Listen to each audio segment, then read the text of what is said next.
Okay, we just got back from the Disney Dream for our very first cruise. Very first Disney cruise and very first cruise.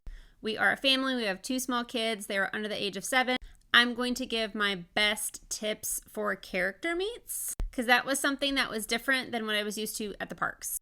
When you check your app, once you board, you're going to see characters and times listed in your app. You can put a cute little heart next to it and it will pop up on your phone and remind you of when those characters are coming, which is amazing for somebody who forgets all the time. It even tells you what deck and where the characters are going to be. The second thing that I think is important is that you need to line up early. So if it says that Daisy Duck is going to be in the balcony at 4:30, you might want to get there at 4:10 or even 4 o'clock. Because if you show up at 4:30, the line may already be capped for that time period. They have to switch out the characters pretty frequently, and I think you only get like 15. I think they're only out for like 15 minutes. So if there's something that you are dying to see, like it's a top of your list, like maybe it's Princess Tiana, then make sure you arrive early for that time.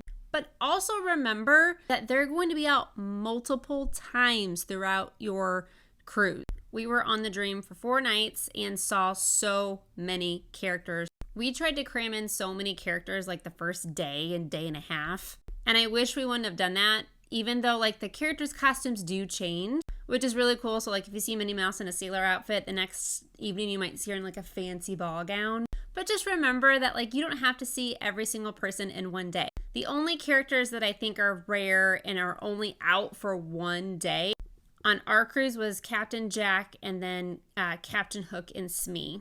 But if you're looking to see Belle or Tiana, just know that they will be out multiple times throughout your cruise. So don't get upset if you don't get them on the first night. And a lot of the characters will be out in the morning and in the evening. You will also have characters at Castaway Cay. Okay, I never know which is the right way to say it.